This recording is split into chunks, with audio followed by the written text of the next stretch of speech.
Welcome to In Pursuit of Truth. This is your host, Sir Patrick Mack. Ladies and gentlemen, Q is back and he's got a message for you. Nothing can stop what is coming.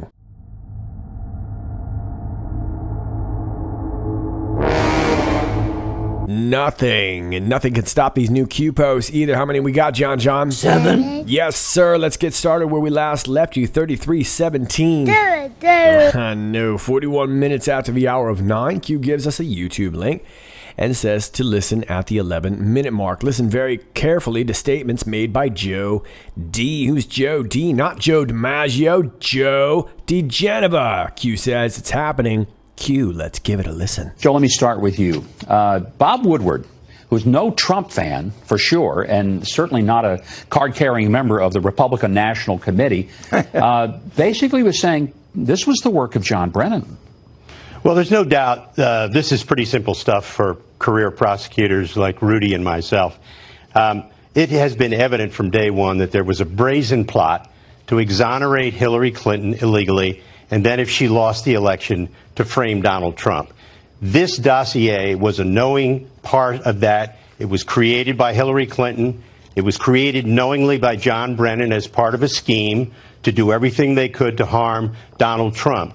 The problem for Brennan and Clapper and Comey and Baker and all of them now is that the FISA court has already communicated with the Justice Department about its findings.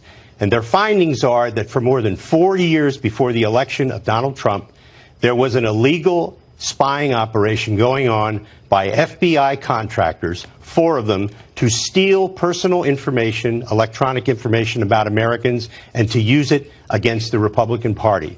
There are going to be indictments. There's going to be grand juries. John Brennan isn't going to need 1 lawyer. He's going to need 5.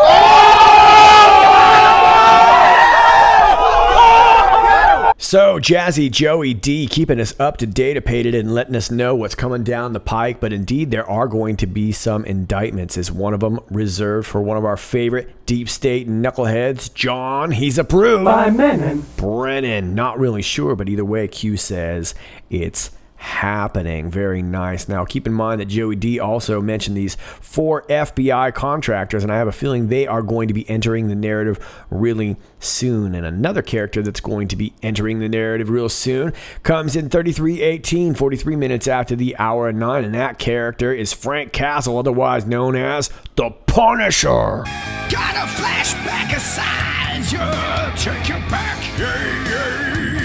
Taking you back to post 1367, and if you live in the United States, this post actually would have been from the 14th of May. I've got it listed here. It's the 15th of May, but we saw this same post here regarding the Punisher logo, and this is actually the same file name as the one that Q just dropped, and this post back on the 14th of May actually says pain coming. Now, we do know that Sean Hannity has been teasing some indictments coming out in May. He's been talking about it for the last few days. So could this be a reference to the 14th or 15th of May? Could the Punisher be our John Huber? Not really sure. There's lots of different ideas as far as what the Punisher logo might be, but it's been referenced quite a few times. Now, remember, the character for the Punisher is Frank Castle, and that takes place in southern New York. So could this be in reference to Rudy Giuliani? Not really sure. I tend to think it's a reference to our boy John Huber, and if he's bringing prosecutions, I would definitely consider that the pain. But either way, the pain is coming.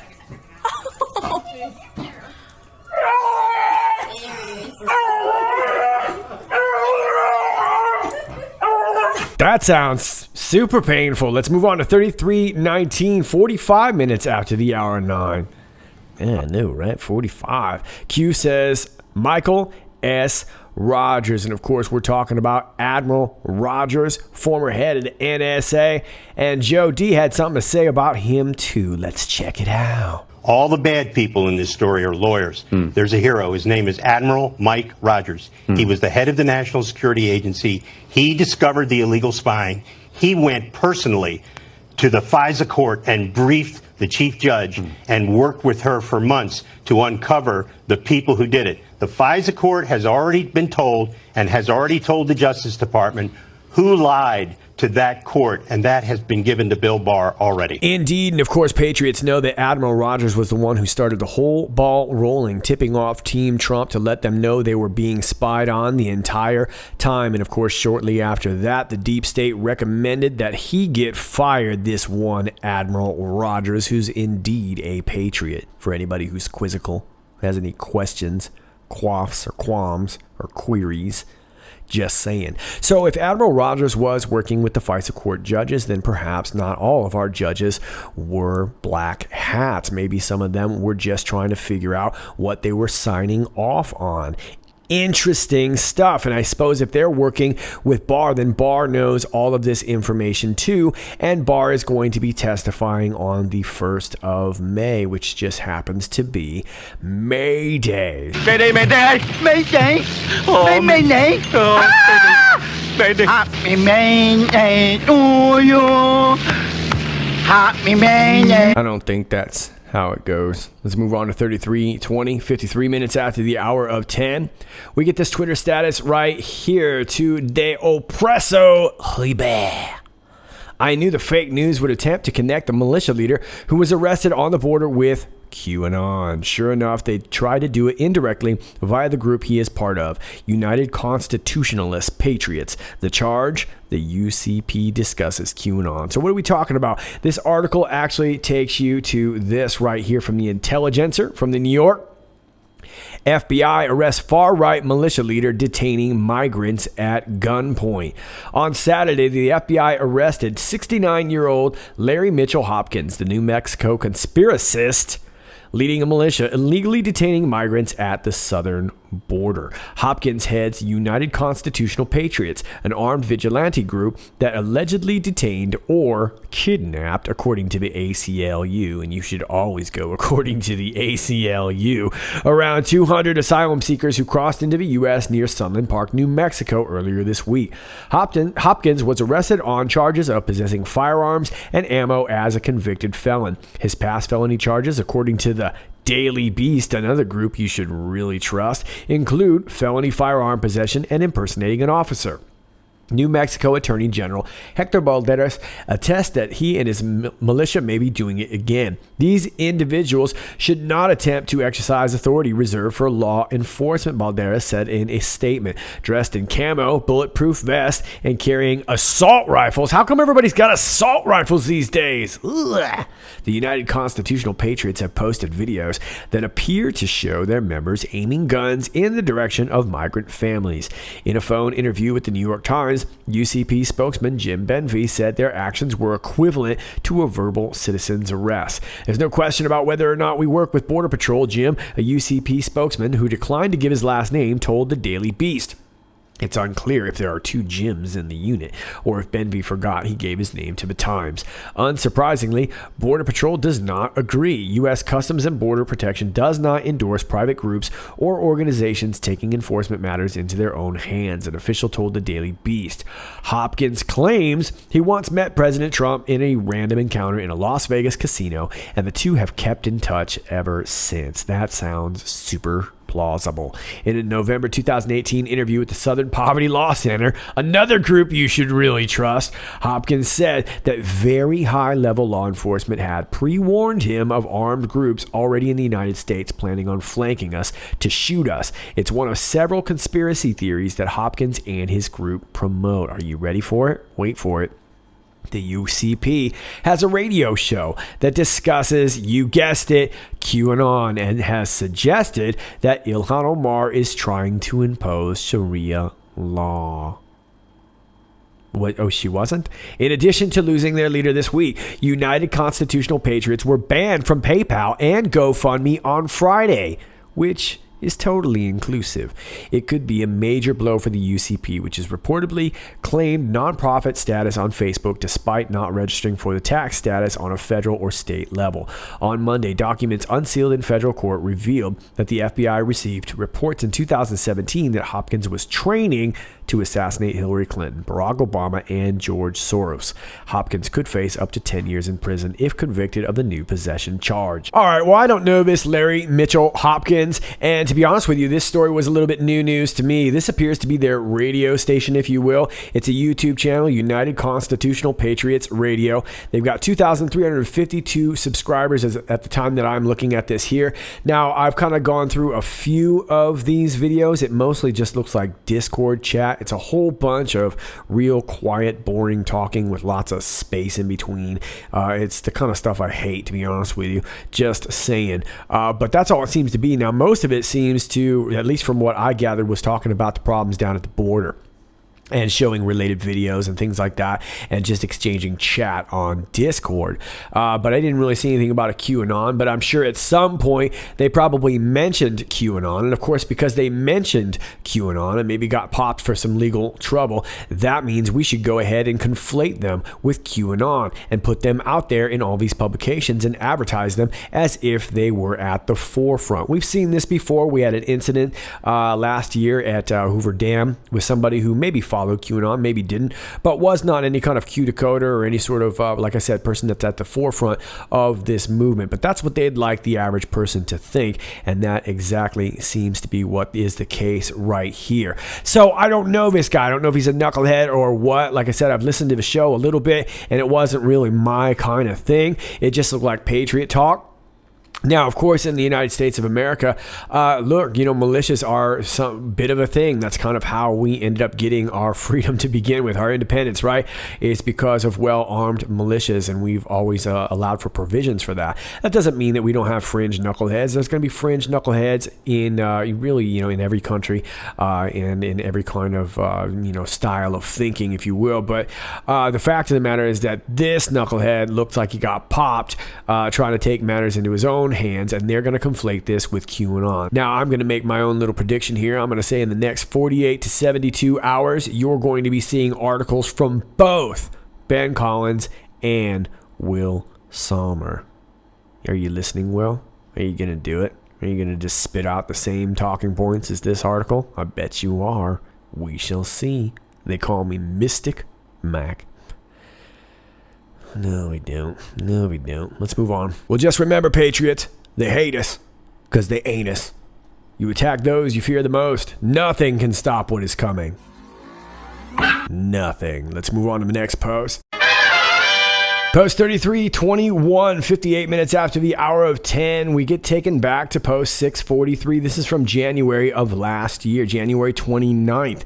Narrative shift, nation on alert, firing Rod Rosenstein being Rod Roe equals block Mueller. And of course, we know that Mueller is our roadblock. Firing Rod Roe equals set up to firing Mueller. Firing Rod Roe was the red line. That was the red line of the deep state, right? And it looks like we crossed that line already. What was the Senate confirmation vote regarding Rod Roe? 94-6. Why did Rod Roe beg Ryan, being Paul Ryan, to block the FISA memo from congressional review further advancement? Because if it advanced any further, then they wouldn't be able to keep their Trump-Russia blockade going, right? Real time, 7 congressional members plus 3 senators, 2 former Obama senior officials, and 4 outside contractors. Oh, looks like Mac's not the only mystic around here, huh? No classification, top sensitive level clearance. And they were talking about this SCIF, this sensitive compartmentalized information facility. So there were some people, including 4 outside contractors, that were allowed in the SCIFs in the DC Capitol, and that seems to be a no. Now, interesting thing about this picture is it's entitled D4. That's right before D5 regarding our avalanche, and maybe they're talking about that D5 that's heavily redacted in the Mueller memo. Q says, this is why we are here. Good find, Anons. 4 contractors, Joe D stated tonight. Nothing to see here.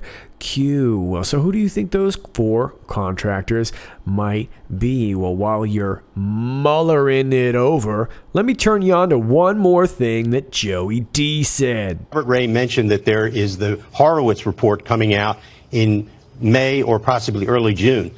There's another report that everybody has forgotten about involving James Comey alone. That will be out in 2 weeks.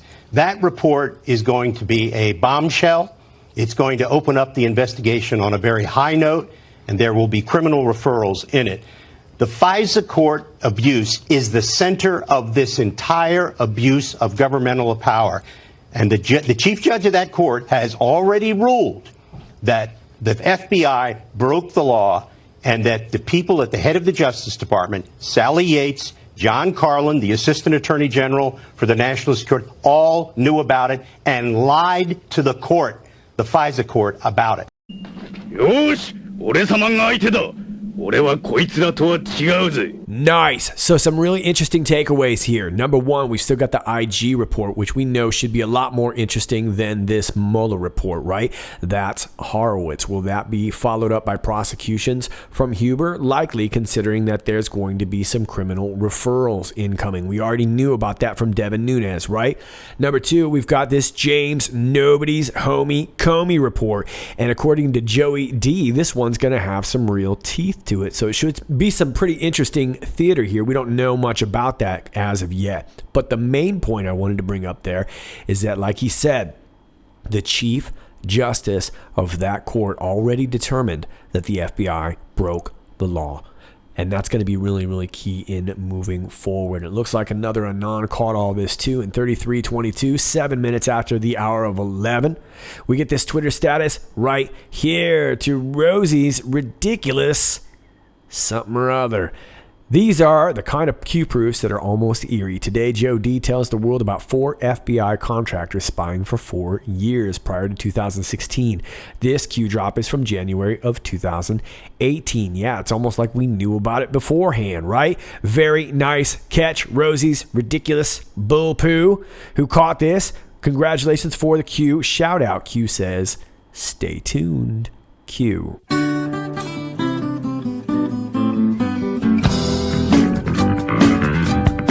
Post 33:23, 34 minutes out to the hour of 11, we get another Twitter link right here to Barack Obama. Q says, will this age well? Oh, I'm sure it will. Takes us to Barack Obama from February of 2013, where he says, I spy. It's funny because it's true. I know, right? It's funny because it's true. And there he is spying on a little girl right there. He's like, look, I'm spying on you. I got my spy glass. And she's like, I know. You're like the NSA. He's like, I am the NSA. I'm the president. I'm the president of the NSA, and I'm spying on you like I do all sorts of other little kids. And she's like, I know, you're creeping me out. I'm only 4. Can you get that thing out of my face? And this dude over here, he's like, you know what? In a few years, somebody is going to need to look into FISA surveillance the way I'm looking at my upside down head in the reflection of this glass. I don't know if that's what they're saying. I'm just trying to add some color commentary. Well, indeed, it looks like these words may come back to bite Barack Hussein Obama. After all, we know this spying went all the way to the top, and it looks like this next round is reserved for those near the top, and one of those would be one John O. Brennan, who tweeted this: any man can make mistakes, but only an idiot persists in his error. Marcus Tullius Cicero. Oh, well, you would know, John Brennan. After all, you made the same mistake for the last 2 years.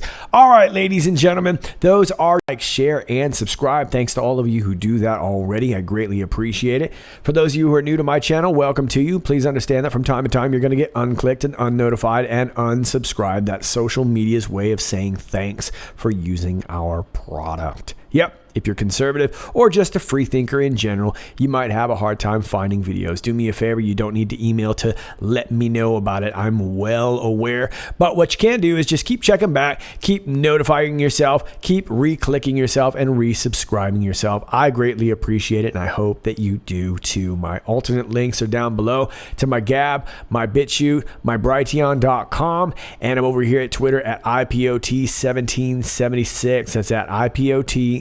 1776. So if you're on Twitter, won't you please give me a join over here? All those links are down below. The link to my email is also down below. If you'd like to send information to me, please do not DM me on Twitter. Please email me. That's down below. My P.O. box is down below if you're old school and want to send me something. And if you'd like to support the channel, my Patreon is linked down below too. All those are linked down below. All right, kids, this is Sir Patrick Mack, and until next time, stay funky.